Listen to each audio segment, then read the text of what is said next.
And to me, to have a vocabulary to have it that broad means that you are reading. You do read books. You're doing some form. Exactly, some form of studying, reading, researching, whatever. Because like, it's a lot of people in that. Like, I've never heard somebody speak so articulate, and then somebody say something crazy, and then just go straight hood. Yeah, and really like drop down to like niggerdom. Yeah. But then also like perk up to like he can flip that light switch better than anybody to me. I'll say, I mean, like I said, you said you believe about 95%. 50. Damn, we go from 95 to 50?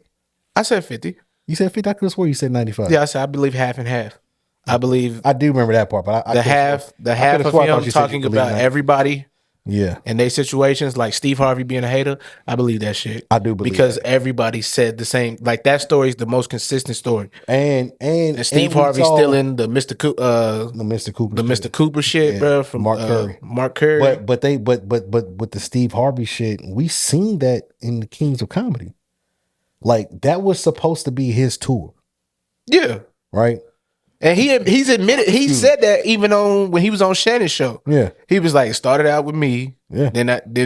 But he kept saying they added DL, then they added Sid, then they added Bernie. They got Bernie. He was like, and I was looking at it like, Bernie why I gotta go last every time. He was just like, we knew Bernie couldn't go first because Bernie he gonna smoke him. Yeah. And he gonna knock him dead. Can't follow that up. Then he was like, can't have Bernie go last. That's the last thing people gonna see. Yeah. And then he was just like, but they always wanted me to go last every night. And he was just like, and he was like, before the Kings of Comedy, he was like, everybody's sets was like an hour long. Yeah.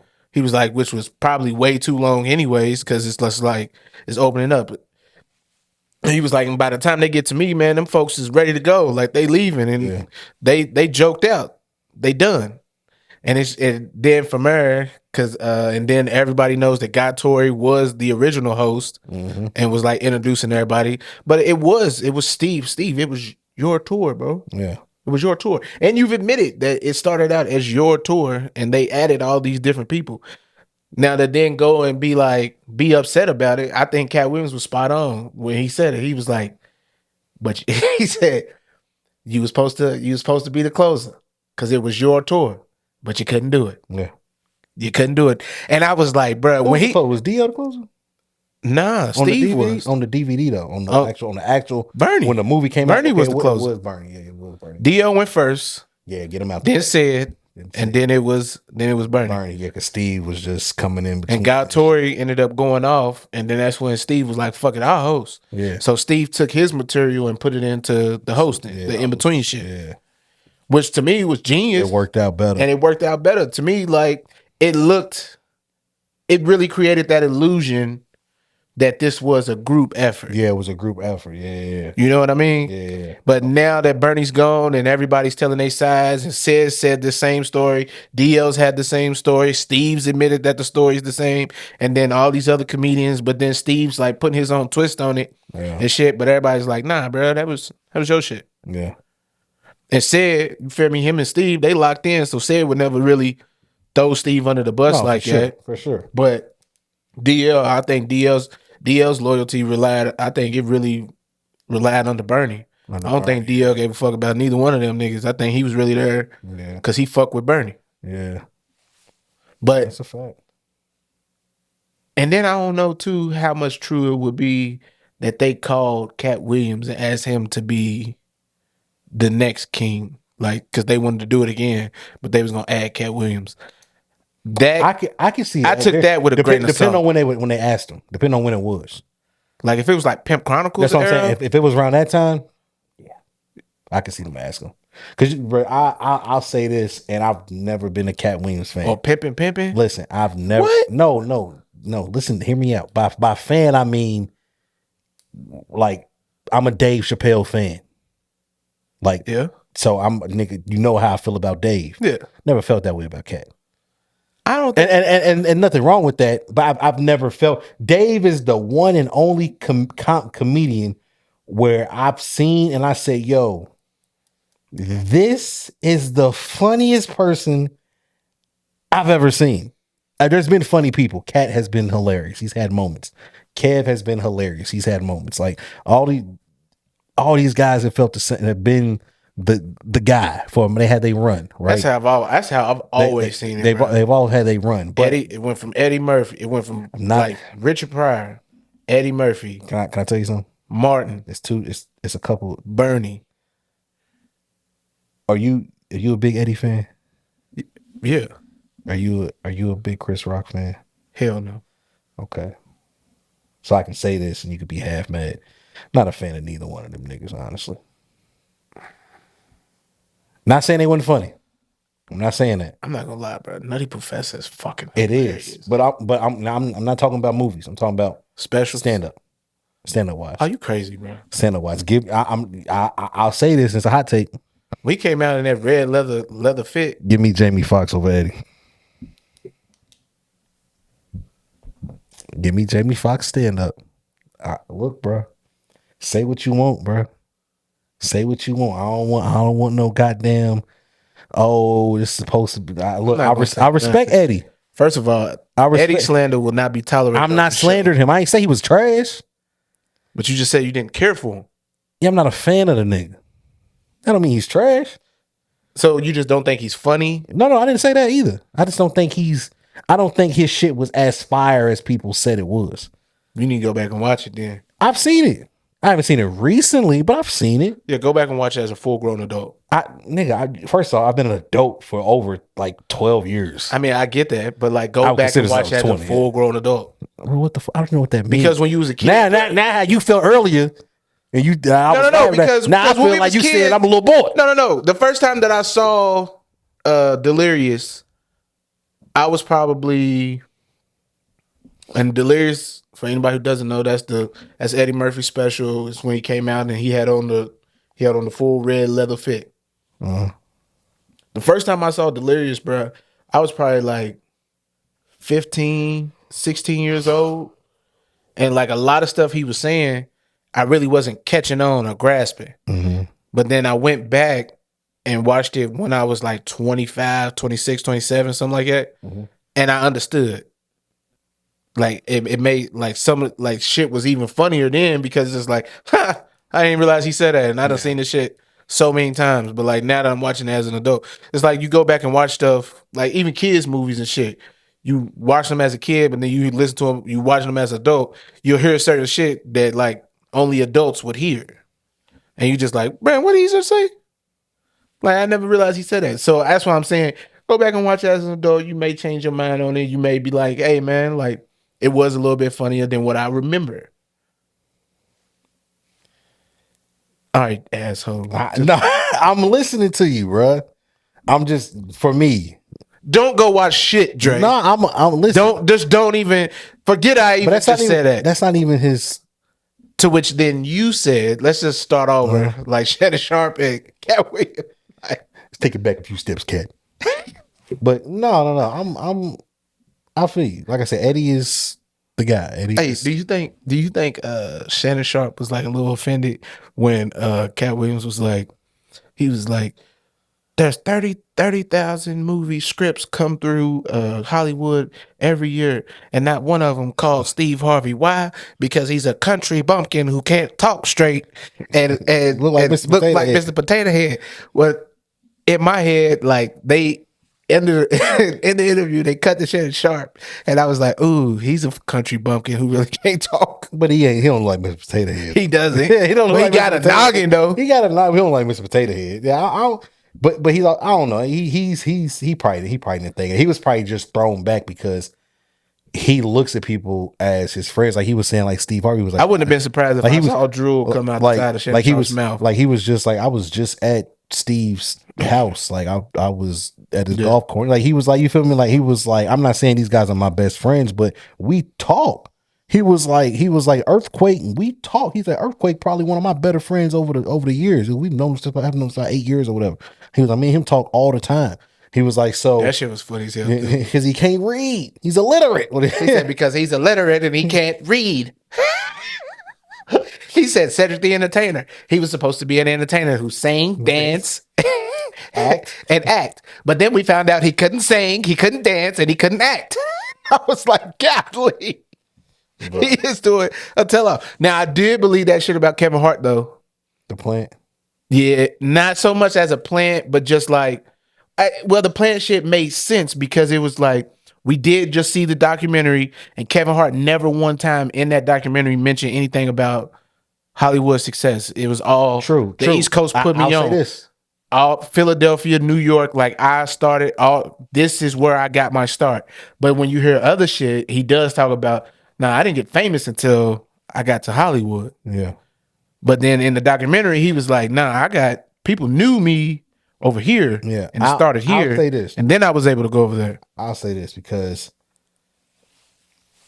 half truths, half lies, whatever. Like it can be true to an extent. I will say that at that time he was still signed to Rockefeller. Yeah.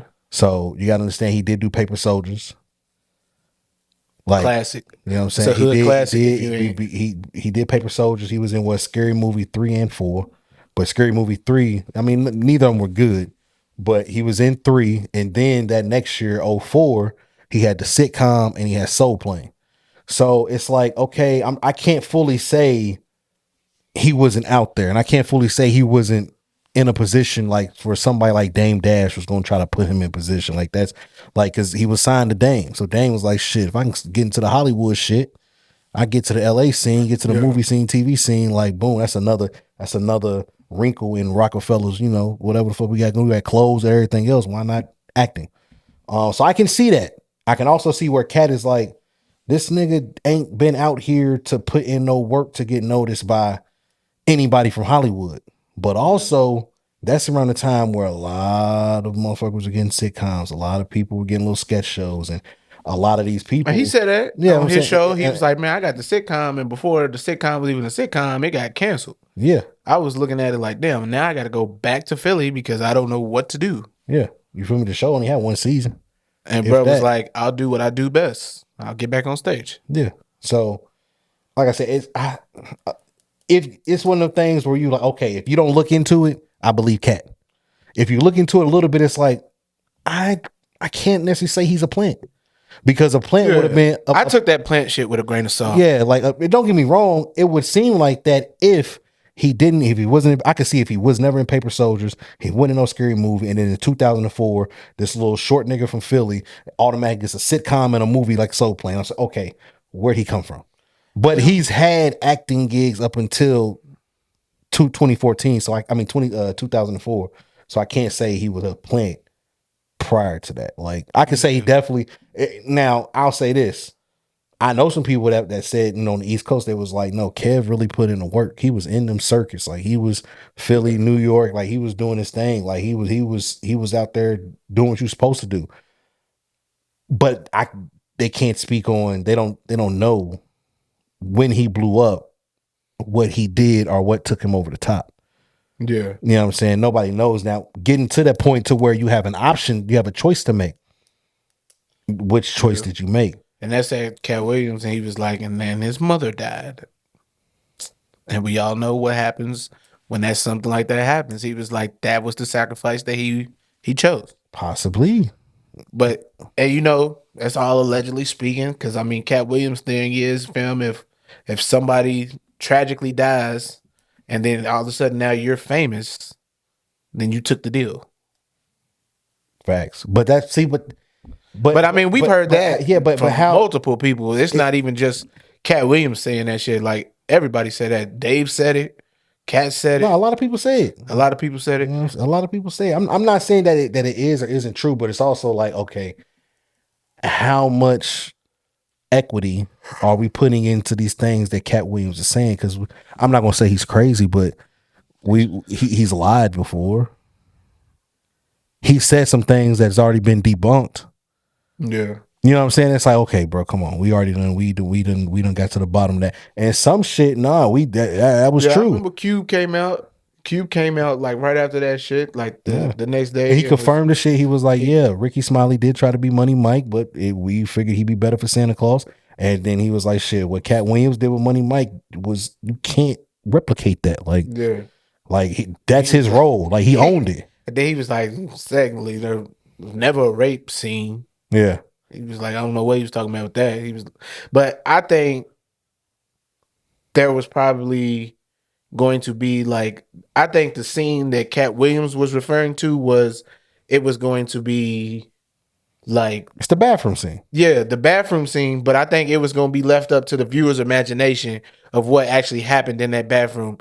And I think that's what Cat Williams was saying. Like, that's why he called it a rape scene. Because he's just like, bro, I go in the bathroom, I get raped. I don't think that they was going to, like, put the camera and show Damon, like, raping this motherfucker. They weren't going to show that. But so I'll say. And I think that's what Ice Cube was saying. Ice Cube was like, fam, like, I ain't never did that. And he was like, and I mean, I know we did it he said we did something similar in Players Club. Yeah. He was like, but we didn't. He said I would never show anything like that because that's not even my cup of tea. Well, I don't think Cat was saying that they would have showed it. What he was saying was that character, Money Mike, was supposed to get raped. Yeah. Like, and we know when he says it, we know what scene he's talking about. Yeah. He's in the bathroom. Nigga Damon come in there. He talk about like I'm wet and squirmy, and this nigga passes out. When he wakes back up, Damon standing over him like, nigga, get the fuck up. And like, to me, that was the piss rape. On me? I think that was the rape because like Damon probably already did what he was gonna do to him. I mean, he didn't, but I'm saying hypothetically speaking, like if they don't show him waking Cat up, he just come out the bathroom like, you know what I mean? Damon fixing himself. Yeah, you feel me? Then it's like, oh, we know what the fuck happened. You feel me? But we know that nigga Cat passed out. He wakes the nigga up. He grabs it. Now he does, and that's another part. He does attempt to take some ass. So for Ice Cube to say that it wasn't gonna be a scene, yeah, of course, nigga, you not gonna have it on camera of a man bending another nigga over in a Christmas movie. Okay, we understand that. Yeah, but the intent, if that was real life and Damon had his way in that bathroom, Money Mike would have got his ass taken that night. Yeah, and it was in the writing. Like he's not approaching this nigga like that on the floor. When he wakes him up, like when he passed out, his pants was at his ankles. When he woke up, his pants were pulled up. Yeah. So it's like, bro, we know what the intention with that scene was. So for me, then him grabbing him and pressing the pliers. And everything. So I can't rock with Cube on that part. Everything else, I feel like it checks out. Yeah. But Cube don't. He tried to play a word. What's it called? Word semantics. Where it's like it's a play on words. Well, he didn't say he said it was a scene and never was going to be a scene, but it was probably written in the script like Damon rapes Money Mike. Damon comes out the bathroom and Cat was like, "Nigga, what the fuck?" No. Yeah, and then he was like, he said, "Cat really didn't change nothing because the script was the script. I mean, we wouldn't have tweaked it for nobody. Like we just would have went on." But I feel like he probably would have tweaked it. Yeah, for sure. If you got an actor, but you get to that point. Yeah. You get to that point. You found your guy and and sometimes like in some of these movies and shit, like certain roles, bro, who else could have pulled that off? Shit. Ricky Smiley would have been a terrible Money Mike. But I thought Ricky Smiley's character was probably one of the goated characters in that movie because the Santa Claus. You didn't even fucking know it was Ricky Smiley until to the end. Till he took the mask off. Yeah, took the mask off. Yeah, type shit. Yeah. And it's just like, yeah, they had cut the hole out and you could see his mouth. And then, like, I remember going back and looking at it after I found out it's Ricky Smiley, and then you can hear his voice.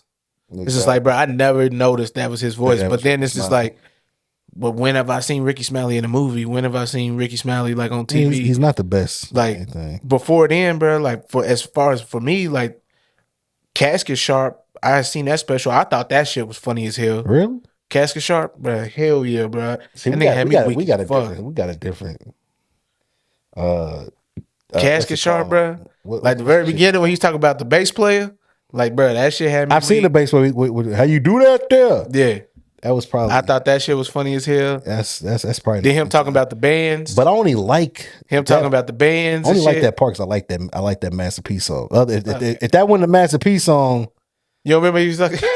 I probably he was talking about he's on the plane. He said somebody farted. He's like the little white girl behind him said, "Oh my God, who ripped ass?"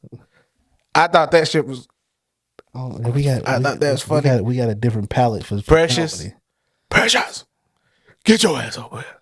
You got a different palette, bro. Yeah, bro. You know what I'm saying? Ricky Smiley special would never come on in my never. Casket Sharp is a classic. Never. I've seen bits and pieces of upside down. Yeah, I've seen McDonald's sign. I've seen bits. If you know, you know. Oh yeah, Ludacris too. Ludacris diss track on that motherfucker. So and then it's funny. It's so funny though because I'm not gonna cap. Luda definitely cut his beard just to put them pork chops on her to do that diss track. Yeah, but it pains me because I'm growing up. I was a Luda fan. That was one of my favorite rappers for a period. He was my favorite rapper. So it pains me to say this, bro. We could do this whole episode on just this one subject. It's the other shit that we had to talk about. But look, but the nigga said you did some gay shit. You went and you bent over, you did whatever you did so you can get this deal for these movies, right? Yeah. You stopped rapping completely, pretty much. He might have came out with something here and there and once in a while, but the rap was not his thing no more. And he's not even the main character to the main character of the co-star, nigga. He's a side character in a $1 trillion franchise. Don't get me wrong. Big bucks in that. I'm not saying that. But do you think that he would be getting paid more than Tyrese? You wouldn't think that. I don't think he is. Unless... I think he is. Well, I think he is because he might... Ludacris was bigger than Tyrese. No, he was. But I'm saying, but Tyrese in the acting world, Tyrese can act. And Tyrese has had roles. He's been leads. He has a wider range of acting than Luda has. Body of work. So what I'm saying is... I think Tyrese got in there because people fell in love with Tyrese's character. No, but I'm saying... And look, but they can be paid the same. What I'm saying is... Because Ludacris, he didn't do nothing but replace the twins in the series. He did. But what I'm saying is, how is Luda able to step away from his bread and butter? And he didn't necessarily make acting his bread and butter. He went to the crossroads. He made that choice, and he ended up with one of them light-skinned face wives. One of them light-skinned face wives. Because that's what you get. And that's what you get. But that's what I'm saying. So, like, honestly, bro... And he didn't even. That was crazy. And then I was like, and then he didn't even. Everybody does have a light skinned, pretty faced wife who don't do interviews, who don't be nowhere. You don't hear nothing about them. They're not allowed to talk. They're not allowed to do interviews. They just pop babies out and they just be the wife. Pretty much. And I was like, he said, you think I'm talking about one particular person? And literally, I thought he was talking about Marjorie, but he was like, that goes for like 7 different people that I've already mentioned. Yeah. And then I started thinking, I was like, damn, Kev, Steve. I ain't never seen Said's wife, but I don't know. Now I was like Ludacris. Nah, not Kev, because Kev's on his 3rd marriage. Yeah, but this one's finally like he's on his 3rd, and she. This ain't his 3rd. This is his 2nd. His 3rd, bro. Remember, he got the original joint. That's his son and daughter. Then he got caught. Then he was with. Well, I don't know if they got married, but they was together. It was some other chick. It's the same woman he's with now. No, it was one before her. No, it's the same woman now. It was one before her, bro. It was one before her, bro. Well, then they was just dating. That's what I'm saying. You know what I'm saying? I don't think they got married, and they might have just been. Yeah. But people knew it was a couple. But like, when he got caught in Vegas, bro, that's the wife he's dating. That's the wife. That's the 2nd time. Because remember, the first time he got in trouble, that's the nigga that tried to blackmail him. Yeah, he got caught again. Yeah, but that's all been the same woman. I could have sworn one of them was different. No. Regardless, though, I don't think it applies to Kev because I can't remember her name, but she does talk. She be on Instagram. She be. She look like Karuchi. Like she's. That's who I low key thought she was when I was like, oh, now he with Karuchi. Chris Brown gonna kick his ass. Mm-hmm. But yeah, nah, bro. I feel like for Luda to get up there and just rap, it was cool, but he didn't deny nothing, and he probably did do something strange for a piece of change, bro. Bro, and then that Harvey Weinstein shit, Epstein, funny. He was like, shit, motherfucker ass, he wanted to suck my dick. And I told him, hell nah. Yeah. He was like, then I see 20 other dudes in the room, and I'm like, well, what did y'all do to get in this room? Because I know what I didn't do. Yeah, I mean, yeah, but then it's also like you the only one who didn't do it. So it's like, it's almost like you the only one who didn't do it, but you in here with us. Yeah, but to his claim, he's looking at it just like, they nowhere near as talented, funny, anything. So like, did y'all let this man suck y'all's dick? to get in this room. Probably did. Some of them did. Remember that on you remember that movie that South Park, like the South Park creators did? It was called Team America. Sounds familiar. Yeah, the first like America, fuck yeah. Yeah. What he said. And remember when they was in the limo and bro was like, my ass and suck on my balls. AIDS. Let me stop. Let me stop. We not trying to. Oh, because they was making fun of the fucking the Team America dolls. Yeah. And dude ended up something about like he had the song and he was like AIDS. And it was just like, bro, what the fuck is going on? This movie's crazy. He's a durka. But I said that because remember there's I forgot all about that movie. Dog. That movie's a classic, man. I wouldn't go that far, but it's hilarious. The sex scene in that movie was crazy. Evil America, dog. Oh my god, that shit was crazy. The Kim Jong-un shit. That shit was funny as hell. Bro, you know what's crazy though? But I said that because remember the dude had him in the limo and he was just like, I want you to suck my dick. And bro was just like, what? And he was like, no, I'm just kidding. And then like later in the movie, he tells me, he's like, what do I have to do? And he was like, you have to suck my cock. And bro was just like, you joking now? He was like, I'm dead serious. I'm dead serious. And bro was just like, they never showed it, but it was just like, it was insane. It was one of those like Hollywood 30 things. And you know, South Park, they expose everything and everybody. Yeah. So if South Park put it in a movie and they got away with it, I mean, I'm not. So when it comes to people talking about the dress, when it comes to people about dudes, you know what I'm saying? I think that dress shit's real. Kevin ain't never put a dress on, but he definitely done a lot of shit. Yeah, he put a dress to SNL. He did do the SNL shit. Dave's worn a dress, bro. Everybody, I can't. Dave never put a dress on. In Robin Hood. He had on the dress in the Robin Hood movie.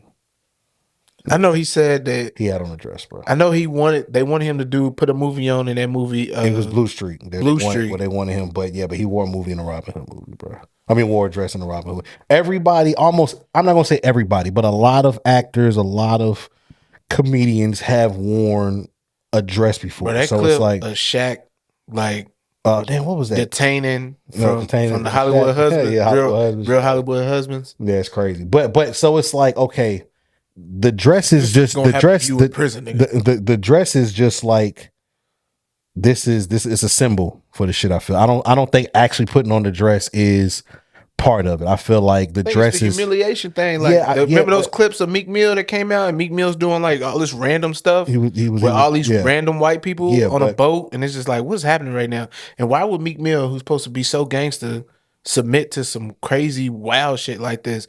I feel like that was low key, probably like some ritual shit. It's like, bro, we got you out of prison, bro, so you owe us. Get on the boat to an extent, but that's get on the boat. That's Meek rap anyway. with the niggas with the dress, I can't really look at it and say, oh, you put on the dress, because it's people like Brandon T. Jackson's put on the dress and his career never took off. So it's guys who have worn it. So I can't really say that the dress. I feel like the dress. Cat said. Cat I feel like the dress. I told him I wouldn't do it. Y'all gonna have to go get Brandon T. Jackson. And he was like, and that's what they did. Yeah. I said that shit twice. Yeah. And they say, he's in the movie with Martin. Yeah. In a dress. So it's like, I think you putting on the dress is like, okay, we got him to put on the dress. What else can we get him to do? So I think it's like the introduction to some other shit, but I can't say that you put on the dress, you automatically gonna blow up, because like I said, it's examples of white, black. It's examples of all different type of comedians wearing dresses. So it's you know what I'm saying, like Tom Hanks, Robin Williams. You know what I'm saying. It struck up a conversation at work. They was like, for it was like $5,000. Would you put a dress on? And I was like, 5,000. I was like, hell no. No, not 5,000. Now all the old heads, they was like, yeah, you wear the fucking dress at.